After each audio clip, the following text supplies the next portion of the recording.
বন্ধুরা, আবার দর কিচেন থেকে নতুন এক রেসিপি নিয়ে আপনাদের সামনে আসলাম।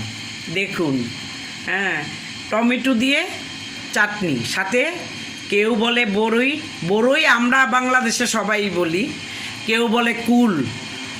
কুল সবার ঘরেই থাকে, গরিব বড়লোক মধ্যবিত্ত সবার ঘরেই থাকে, কুল থাকে। সেটা শুকিয়ে একটু রেখে দিলে, এখন তো ফ্রিজ আছে, ফ্রিজে রেখে দিলে 12 মাসই খাওয়া যায়।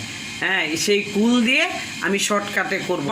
বাদাম কিচ্ছু দিতে হবে না, এত কিছু লাগবে না, আমি সহজভাবেই করে দেখাচ্ছি।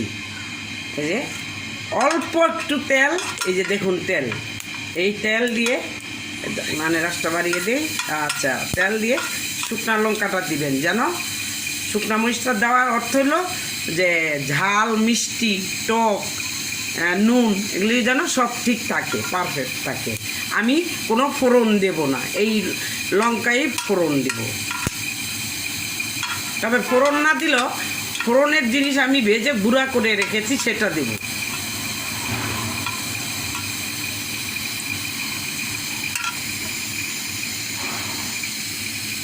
হয়ে গেছে, আমি এবার দিয়ে দেব এই যে টমেটো।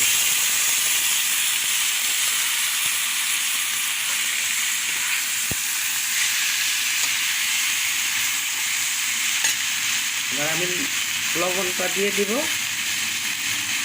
হালকা করে একটু দিয়ে দিব, আর একটু হলুদও দিয়ে দিব। আর কিছু লাগবে না, এই হতে থাক। ঢেকে দিলাম একটু সিদ্ধ হওয়ার জন্য, হতে থাক। 1 মিনিট পরে আমি ঢাকনাটা খুলব।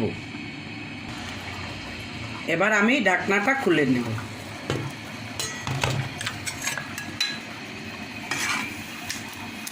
একটু এরকম করে চেপে চেপে করে দেবেন। যারা যদি হাঁড়িতে বা কড়াইতে রান্না করেন, তারা একটু ঘুটনি দিয়ে ঘুটা দিয়েও নিতে পারেন, তাহলে ভালো হয়, জিনিসটা অনেক স্বাদ হয়। যদি তেঁতুল থাকে অল্প, যারা একটু টক খেয়ে পছন্দ করে, একটু তেঁতুলও দিতে পারেন।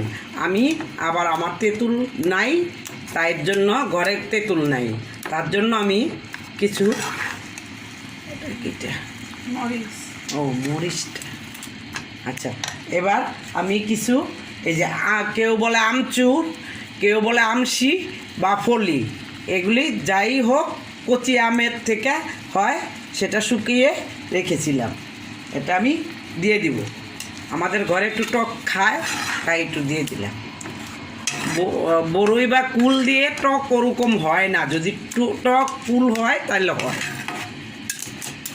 হয়ে আসছে, আমি এবার একটু পানি দিয়ে দেব, উনানের আঁচটা বাড়িয়ে একটু পানি দিয়ে দেব। আপনার পানিটা আপনাদের ইচ্ছা মতো দিতে পারেন, যদি একটু পাতলা খান তাও খেতে পারেন, যদি একটু বাড়ি খান তাহলে বাড়িও খেতে পারেন। আর বিষটা আমি ফেলে দিয়েছি, বিষটা থাকলে কি হয়, অনেকের পেটে ব্যথা হয়, আর যারা ভালোবাসে তারা অল্প কিছু দিতে পারেন। এই যা হতে থাকুক, আমি সাথে আবার এবার আমি ফ্রিজ থেকে বের করে আমি কুলগুলি আমি আগে একটু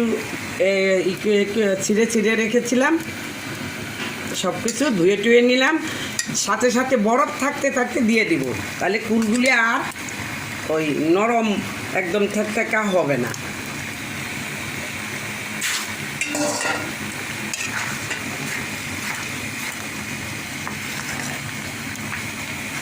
সাথে আমি এই যে আমি চিনি দিয়ে দিচ্ছি, আন্দাজ মতো চিনিটা দিয়ে দিলাম। চিনি দিলে জল ছাড়বো, এবার হতে থাক। আর একটু চিনি লাগবে মনে হয়, দেখলাম তো একটু চিনি লাগবে, আর দেবো না। এভাবে আপনারা সাধারণভাবে খেতে পারেন, ওই বাদাম কিশমিশ এগুলি ছাড়া আপনারা এরকম করে খেতে পারেন। অনেক ওগুলির থেকে এইটা স্বাদ বেশি।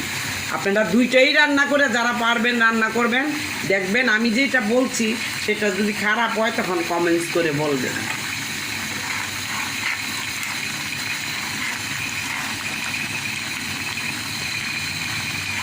আমি একটু বাড়ি বাড়ি নামাবো। এবার আমি এটার মধ্যে আমি বলে দিই,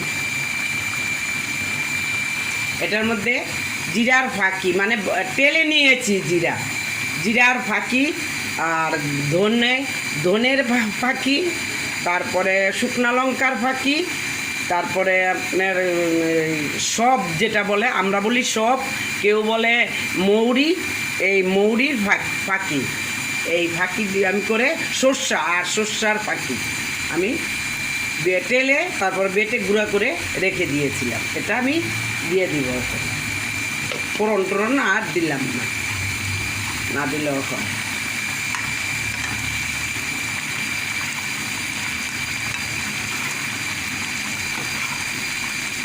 এখন বড়ইগুলি একটু টুসা হয়ে গেছে।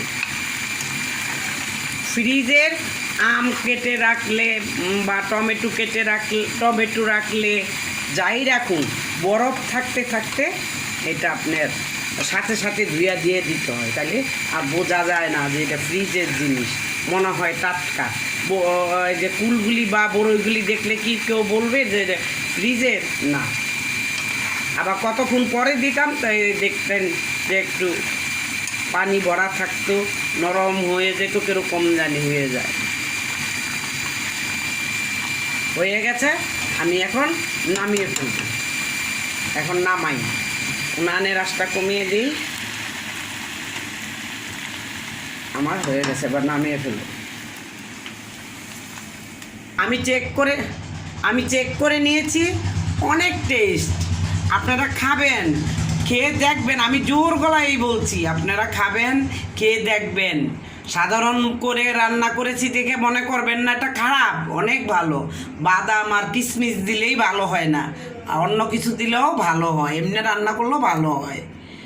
খাবেন, আর আমাকে লাইক, শেয়ার, কমেন্টস, সাবস্ক্রাইব করবেন। তো দর কিচেন এখন বিদায় নিবে, আবার অন্য কোনো সময় নতুন রেসিপি নিয়ে আপনাদের সামনে আসবো আর কি। এখন তাহলে বিদায়, ধন্যবাদ।